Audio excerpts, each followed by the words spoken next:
Jinija, kondomiji.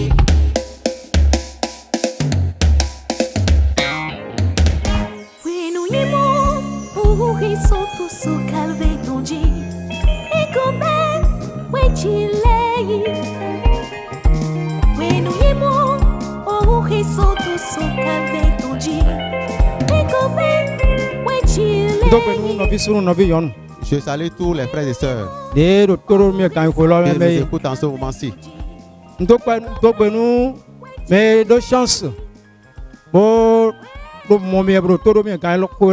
Je salue ceux qui ont la charge Bien, de m'écouter aujourd'hui. Je demande au Seigneur que le Seigneur les bénisse par sa grâce. Que la puissance du Seigneur les remplisse. Parce que ce moment-ci, c'est Dieu qui nous a donné ça par sa grâce. L'amour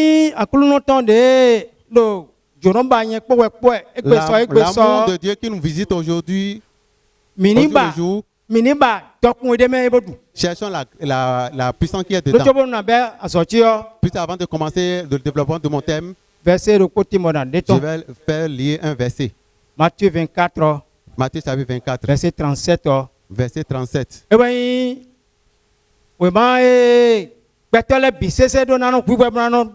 C'est un passage que tout le monde doit écouter avec attention et chercher à comprendre. Parce que je dis, au moment où nous sommes maintenant, nous sommes à un moment d'incrédulité. Donc les hommes doivent rechercher la foi. C'est à quoi les hommes doivent s'accrocher aujourd'hui. C'est la foi. La deuxième chose qu'ils doivent s'accaparer, quand dans ta marche, et tu fais de courses de va-et-vient, prends un moment et assois-toi et médite sur ta propre vie. Ton aller, comment la manière dont tu parles, tes manières de faire, tes pensées, analyse-les. Et voici, est-ce que tu es dans le Seigneur? Est-ce que quand la trompette va sonner maintenant, est-ce que peut être enlevé? Parce que le moment où nous atteignons maintenant, tous les hommes n'ont qu'à savoir, le monde entier n'a qu'à savoir que tout le monde n'a qu'à comprendre que la porte sera fermée. Il n'y a pas d'amusement tous les jours. On ne s'amuse pas tous les jours. Il y a des moments, on peut s'amuser avec le sable. Et à d'autres moments, on dit que c'est fini. Regardez la vie de Pierre. Oh, dans sa vie chrétienne, il a dit un jour c'est assez. Donc maintenant, assieds-toi. Puis s'asseoir pour analyser sa vie. C'est en faisant ça qu'on se reconnaît. Si tu t'en vas dans le je m'en fous, tu vas regretter. Alors assieds-toi et médite. C'est à cause de cela que le grand jugement. Le thème de méditation de ce jour s'appelle le grand jugement. Le grand jugement. Le grand jugement. Le grand jugement attend tous les hommes. Si les hommes ne font pas attention et ils rentrent en eux-mêmes pour aller chercher à s'examiner soi-même, ils vont se présenter dans le grand jugement. Apocalypse 20, verset 11 à 12. Apocalypse 20, verset 11 à 12. Verset 11 à 12.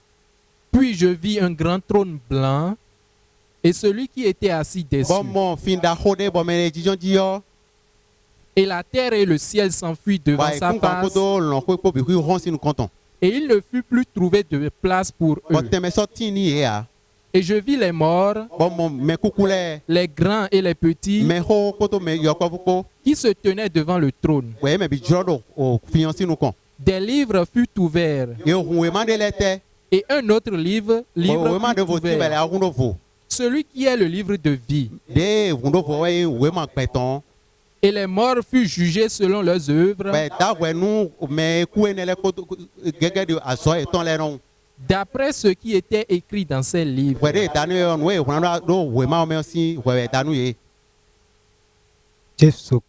Jésus-Christ. Papa, tu es longtemps. Mon Père céleste. Voilà le thème. Mais tu ne connais rien à dire. Seigneur tout puissant. C'est toi qui viens te prêcher à nous-mêmes. Que ça soit ainsi. Au nom de Jésus. Gloire à Dieu. Alléluia. Alléluia. Amen. Alléluia. Amen. Nous mikendo wedida daho mautonwo. Si nous parlons du grand jugement de Dieu, nous voulons expliquer aux hommes qu'il y a un jour qui vient que les hommes vont s'allier, vont faire un rang. Mais tous ceux-là qui vont faire le rang pour aller vers le jugement le trône de jugement de Dieu, ils iront tous en enfer. Si nous parlons ainsi, nous allons encore reculer un peu pour que, en parlant du jugement, il y a quelque chose qui s'est dit avant. Il y a quelque chose qui s'est passé avant. Oh, le diable qui est le méchant, lui qui était un astre brillant, à cause de l'orgueil, il est tombé. Dans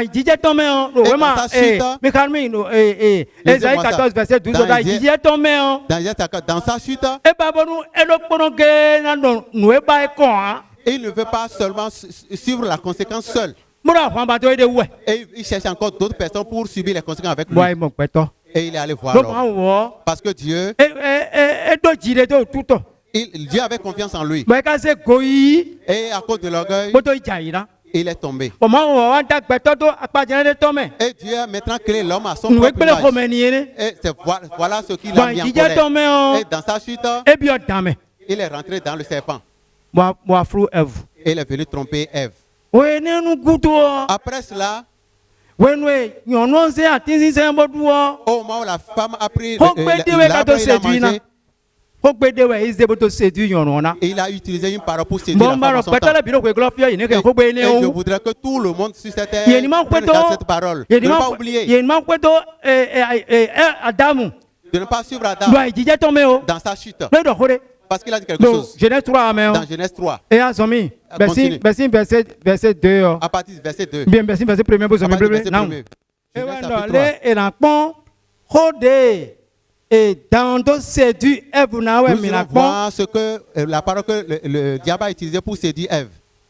Et à Zomi, verset 1er. Dans la lecture, à partir du verset 1er. Vas-y. Le serpent était le plus rusé de tous les animaux des champs que l'Éternel Dieu avait fait. Oui. Il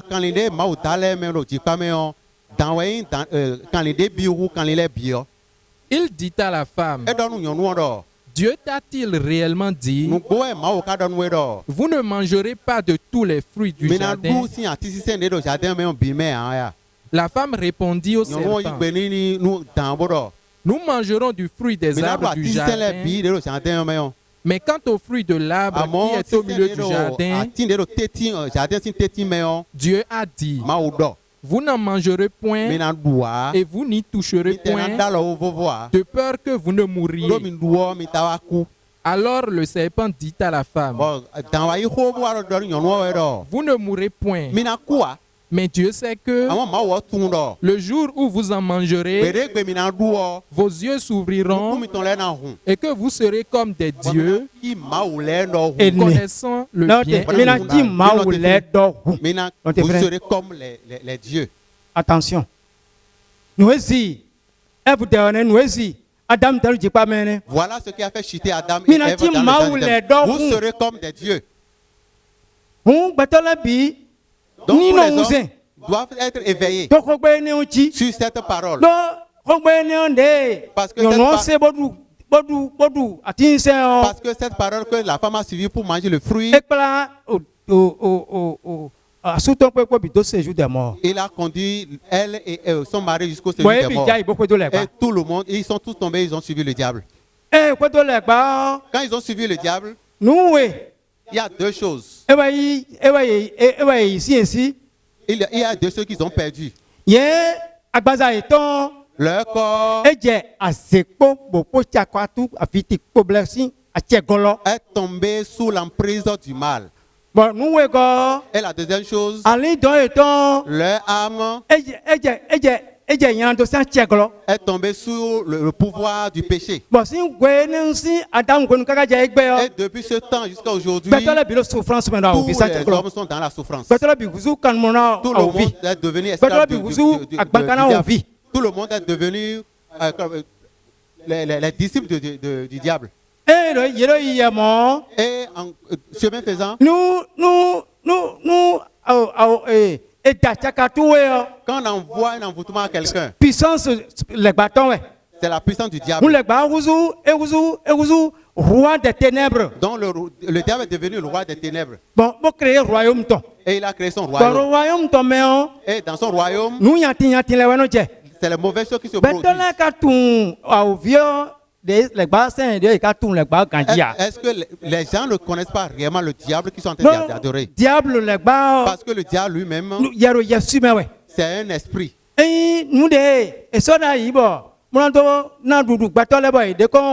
C'est pas ce que les gens ont créé pour se donner à manger. Dans l'ancien temps, l'église d'union a été créée à Gontikon. Tous ces endroits étaient des marécages.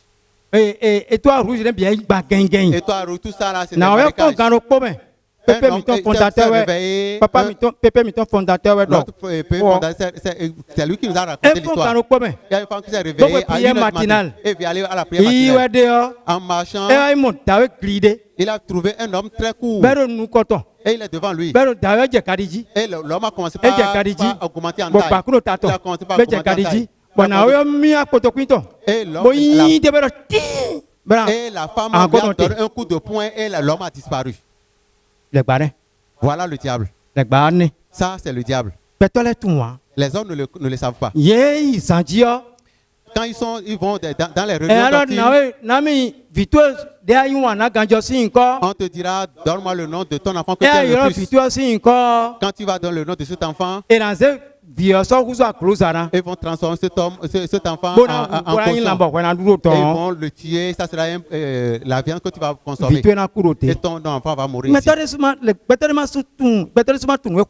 L'homme aussi ne sait pas celui qu'il suit. Mais l'amour, c'est dans l'amour de Dieu. Ézéchiel 33, verset 11, verset 11, Dieu dit, les hommes que j'ai créés, je ne les ai pas créés pour la souffrance. Je ne les ai pas créés pour qu'ils restent sous la souffrance. Et qu'à leur mort, ils vont se retrouver en enfer. Non, il n'a pas pris ça. Mais il a créé un jour. Et l'homme doit se réveiller. C'est dans son amour qu'il a puisé. Dans Jean 3,16, il a envoyé son enfant. Parce qu'il est écrit, le péché, ou bien le diable, pour le vaincre, c'est pas un homme qu'on est passé. C'est encore pas un autre homme qu'on peut encore le vaincre. Et ce homme doit mourir. Donc c'est dans son amour, dans Jean 3,16 qu'il a fait. Et il a envoyé son fils unique. Et il te demande, est-ce que le fils est venu? Est-ce qu'il est venu dans ce monde? Et la mission qu'il est venu faire, Jean 3, 8, elle a détruit. C'est pour détruire les œuvres du diable. Ce qui est en train de travailler dans ta vie, dans ton foyer, ce qui se manifeste dans ton pays. Jésus-Christ est venu pour détruire toutes ces œuvres-là. Si les hommes ont compris comme ça, et l'œuvre identique qui a été faite, au moment où l'heure a sonné, Jésus est rentré dans le Gethsémani et il a demandé la coupe de l'homme.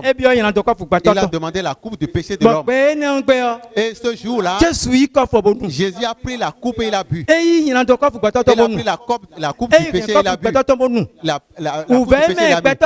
La souffrance dans laquelle l'homme est. Quand Jésus est venu dans ce monde, il est venu. Il est comme un sac. Et tout ce qui est en train de déranger l'homme, il les a tout mis en lui-même. Il les a conduits doucement. Il les a cloués. Si les hommes ils continuent de souffrir, si les hommes continuent d'être dans le péché, cela veut dire que l'œuvre calvatrice leur a été cachée. Si l'œuvre salvatrice est cachée à toi, tu seras comme un jouet pour le diable. Puisque dans Colossiens, chapitre 2, verset 14, On a dit que cela a été effacé. Il a effacé l'acte dont les ordonnances nous condamnaient.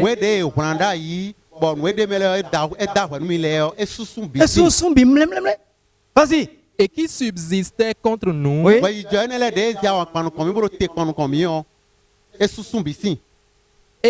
il l'a détruit en le clouant à la croix. Il a dépouillé les dominations et les autorités et les a livrés publiquement en spectacle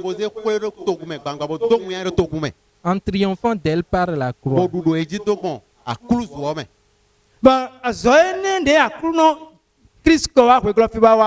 Et cette œuvre que le Seigneur Jésus est venu faire, est-ce que tu ne l'as pas compris?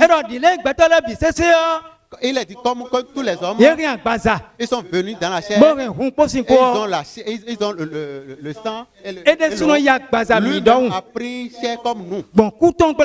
Par sa mort,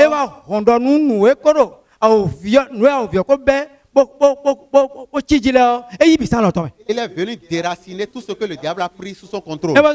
Ésaïe 49, verset 24 dit, est-ce que ce dont le diable s'est accaparé, est-ce qu'on peut le arracher? Et le Dieu a dit qu'il va tout arracher. Oui. Si ça en est ainsi, tout le monde n'a qu'à rechercher Dieu. Et non les dieux.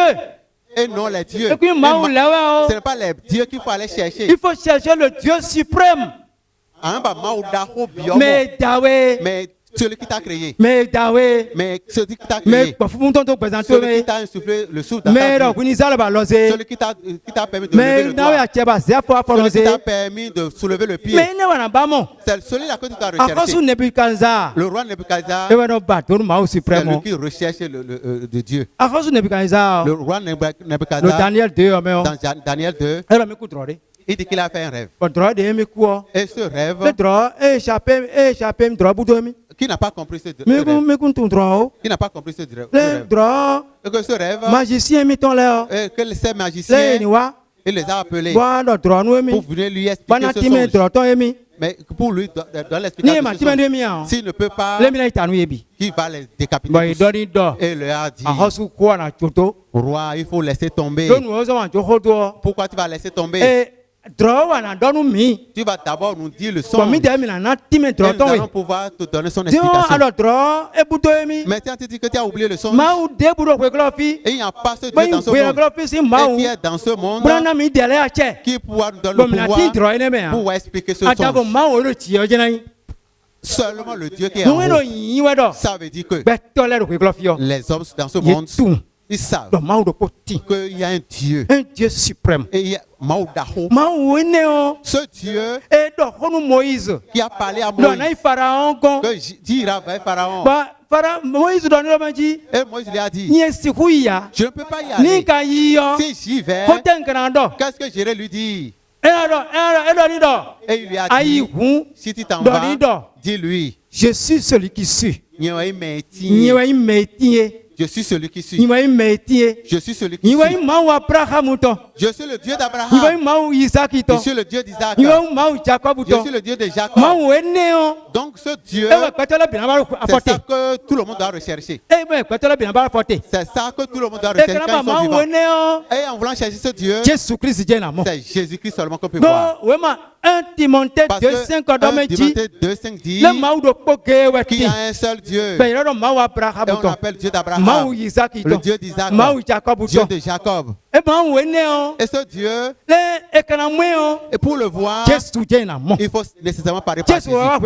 C'est Jésus qui est venu dans ce monde. Et il a versé son sang. Et il va monter le chemin par où nous allons passer pour aller vers Dieu. Et en Jean 14, verset 6, on parle du verset 6, il dit qu'il est le chemin, la vie, le chemin et la vie. Si on ne le voit pas, on ne peut pas aller voir ce Dieu. Et en regardant Dieu, 1 Timothée 2, 5. Car il y a un seul Dieu. Il y a un seul Dieu. Ce n'est pas les dieux. Il y a un seul Dieu. Vas-y. Et aussi un seul médiateur entre Dieu et les hommes. Oui. Jésus-Christ homme. Jésus-Christ homme. Jésus-Christ homme. C'est le seul qu'on doit voir. Si tu le vois, quand tu vas te rechercher toi-même pour voir si est-ce que tu as déjà reçu sa vie. Quand on le voit, est-ce que tu l'as possédé? Quand tu viens vers lui, l'assassin n'a plus de pouvoir. Les gris n'ont plus de pouvoir. Les envoûtements sont tombés. Mais le péché, la colère, ça ne peut pas t'amener au ciel. Non. Si tu es et tu es prédicateur peut-être, le Dieu ne fait pas exception de personne. Non. Et il ne connaît personne. Est-ce que le péché finit dans ta vie? Est-ce que le péché t'aime dans ta vie? Est-ce que tu n'as pas de soupçon? Est-ce qu'il y a un peu de jalousie? Là, tu iras vers grand jugement. Attention. Attention. Donc, ce n'est pas parce que nous avons vaincu les puissances de ténèbres que tout est terminé. Il faut voir si le péché est vraiment terminé dans ta vie. Puisque là où nous sommes Matthieu 3, 8, Matthieu 3, 10 nous dit que la race est déjà mise au collier de l'arbre. Tout ce que nous faisons dans l'église, nous devons tous rentrer en nous-mêmes et chercher la justice. Nous devons rechercher la justice pour en parler davantage. Le cri a déjà sonné. Il a été déjà sonné de cri. Et les vrais, ceux qui ne veulent pas être les vieilles folles, ils sont déjà en train de crier. Ils se préparent déjà. Les vierges, est-ce que l'humilité est déjà là? Est-ce que tu as déjà là? Est-ce que tu t'es humilié déjà? Parce qu'il y a quelque chose. Il y a une seule puissance laquelle peut nous faire réussir sur le péché, c'est nos larmes. La puissance de la repentance. La puissance de la repentance. La puissance de la repentance. Connais-toi soi-même sa puissance. Est-ce que tu te connais? Est-ce que tu sais que la colère est encore là? Est-ce que tu reconnais ça? Est-ce que tu as pleuré sur ça? Est-ce que tu as senti de chagrin sur ça? Est-ce que tu as pris la décision de t'en sortir? Ou bien tu t'es laissé faire? Lis-moi le passage. Matthieu chapitre 3. Matthieu 3, verset 10. Verset 10. Alors déjà la cognée est mise à la racine des arbres. Tout arbre donc qui ne produit pas de bons fruits sera coupé et jeté au feu. Donc cela veut dire que l'homme ne fait pas attention et il ne fait pas bien l'analyse. Et si tu crois en ce que tu es dans l'église, si tu t'adosses sur ce que tu es, et si tu ne t'analyses pas toi-même, et qu'il reste un tout petit péché dans ta vie, tu seras perdu. Que l'homme fasse attention. En ce moment, recherche toi-même. Recherche-toi. Examine-toi. Hébreu 2, 14. Hébreu 2, chapitre 14. Tu vas lire. Pour voir la parole. Est-ce que ça a commencé par travailler en toi? Est-ce que tu comprends la parole? 4, 6, quand lorsque vous n'allez pas comprendre que ça, la fin ne sera pas bonne. Est-ce que tu te connais toi-même? Tu dois te connaître toi-même. Ne te cache pas toi-même. Parce qu'il y a une puissance. La puissance de Dieu, quand elle vient vers toi, cela veut dire que tes yeux qui me voient, ça veut dire que tes yeux avec lesquels tu me vois, et tu ne pourras pas voir la méchanceté de ton frère. Tu ne pourras que ce que tu fais de mauvais. Et si tu vois ce que tu as de mauvais, tu vas commencer par pleurer. Je demande au Tout-Puissant que la puissance qui est dans l'église, qui conduit l'église dans Christ, et que tout le monde qui en a qui sont sanctifiés, que le puissant Dieu qui nous Avec ta propre main, nous précipiter dans la maison de deuil. Que ça soit ainsi. Seigneur Jésus, nous te remercions, Seigneur. Saint-Esprit, nous te remercions. Alliance de Dieu, nous te remercions. Alliance de la tribu de Dieu, nous te remercions. Ancien des jours, nous te remercions. Seigneur Jésus, nous avons écouté ta parole qui donne la vie. Que la parole de vie, que cela nous soit inspiré. Que la puissance de l'ennemi qui tente de manifester dans l'église, je prie contre eux au nom de Jésus. Que le sang de Jésus les détruise. Que ça soit ainsi. Remplis tout chacun de nous. Que ça soit ainsi. Maintenant, à tout jamais. Au nom de Jésus. Amen.